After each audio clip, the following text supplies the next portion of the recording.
ತುಲಾ ರಾಶಿಯವರಿಗೆ 2026ರಲ್ಲಿ ಯಾವ ರೀತಿ ಇದೆ ಭವಿಷ್ಯ? 2026ರಲ್ಲಿ ತುಲಾ ರಾಶಿಯವರು ಒಂದು ರೀತಿಯಲ್ಲಿ ಆಗಾಗ ಮಾನಸಿಕ ಉದ್ವೇಗಕ್ಕೆ ಒಳಗಾಳ್ತಕ್ಕಂಥ ಪ್ರಸಂಗ ಬರುತ್ತೆ.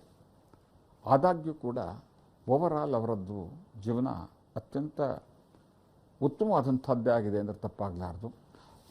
ಈ ನ್ಯಾಯಾಂಗ ಇಲಾಖೆಯಲ್ಲಿ ಕೆಲಸ ಮಾಡ್ತಕ್ಕಂತಹ ಜಡ್ಜ್ಗಳು, ಲಾಯರ್ಗಳು ಮತ್ತು ಕೋರ್ಟಿನ ನೌಕರ ವರ್ಗಕ್ಕೆ, ಅದರ ಜೊತೆಗೆ ಈ ಗುಪ್ತಚರ ಇಲಾಖೆಯಲ್ಲಿ ಕೆಲಸ ಮಾಡ್ತಕ್ಕಂಥವರು, ಅದೇ ರೀತಿಯಲ್ಲಿ ಸಾರ್ವಜನಿಕ ಮೂಲಭೂತ ಸೌಕರ್ಯಗಳು PWD ಪಬ್ಲಿಕ್ ವರ್ಕ್ ಡಿಪಾರ್ಟ್ಮೆಂಟ್ಸ್ ಕೆಲಸ ಮಾಡ್ತಕ್ಕಂಥ ಇಂಜಿನಿಯರ್ಸು, ಅಲ್ಲಿರ್ತಕ್ಕಂಥ ನೌಕರ ವರ್ಗಕ್ಕೆ ಹೇರಳವಾದಂತಹ ತೃಪ್ತಿ, ನೆಮ್ಮದಿ, ಸಂತೋಷವನ್ನು ಏಕಕಾಲಕ್ಕೆ ತರ್ತಕ್ಕಂತಹ ವರ್ಷ ಇದಾಗಿರುತ್ತೆ.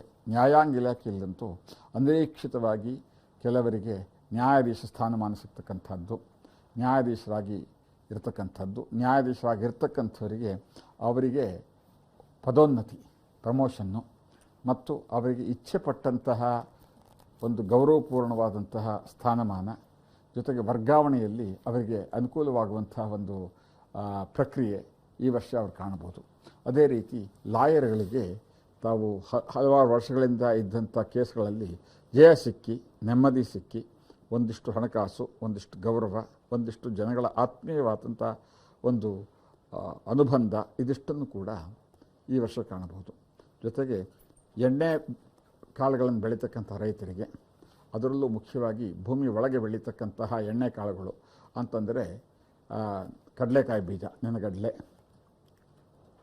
ಇತ್ಯಾದಿಯನ್ನು ಬೆಳೀತಕ್ಕಂಥ ರೈತರು ತೃಪ್ತಿಕರವಾದ ನೆಮ್ಮದಿಯ ಜೀವನವನ್ನು ಕಾಣ್ತಾರೆ. ಮಕ್ಕಳ ವಿದ್ಯಾಭ್ಯಾಸ ಬಗ್ಗೆ ಇದ್ದಂತಹ ಕಾಳಜಿ ದೂರವಾಗಿ ಮಕ್ಕಳು ಒಳ್ಳೆಯ ರೀತಿಯಲ್ಲಿ ವಿದ್ಯಾಭ್ಯಾಸ ಮಾಡಿ ಹೊರದೇಶಕ್ಕೆ ಹೋಗ್ತಕ್ಕಂಥ ಸಾಧ್ಯತೆಗಳು ಹೆಚ್ಚಳವಾಗಿರೋದರಿಂದ ಮತ್ತು ಸೂಕ್ತ ವಯಸ್ಸಿನ ಮಕ್ಕಳಿಗೆ ಮದುವೆ ಮಾಡೋದಕ್ಕೆ ಎಲ್ಲ ರೀತಿಯ ವಾತಾವರಣವೂ ಅನುಕೂಲಕರವಾಗಿದ್ದು ಮದುವೆಯಾಗಿ ತೃಪ್ತಿ ಮತ್ತು ನೆಮ್ಮದಿಯ ಜೀವನವನ್ನು, ಸಂಸಾರ ಜೀವನವನ್ನು ಕಾಣತಕ್ಕಂಥ ವರ್ಷ ಇದಾಗಿರುತ್ತೆ. ತುಲಾ ರಾಶಿಯವರಿಗೆ ಏನು ಪರಿಹಾರ ಸೂಚಿಸ್ತೀರಿ? ಇನ್ನೂ ಹೆಚ್ಚಿನ ನೆಮ್ಮದಿಗಾಗಿ ಮಹಾಲಕ್ಷ್ಮಿಯ ಆರಾಧನೆ, ಜೊತೆಗೆ ಮಹಾಲಕ್ಷ್ಮಿಗೆ ಬಳೆ ಸಮರ್ಪಣೆ ಮಾಡಿ ಪ್ರತಿ ಶುಕ್ರವಾರ ಲಕ್ಷ್ಮಿಗೆ ಒಂದು ಅರ್ಚನೆ ಮಾಡಿಸೋದ್ರಿಂದ ಇನ್ನಷ್ಟು ತೃಪ್ತಿ, ನೆಮ್ಮದಿ, ಬಾಳು ತಮ್ಮದಾಗತ್ತೆ ಅನ್ನೋದರಲ್ಲಿ ಅನುಮಾನವಿಲ್ಲ.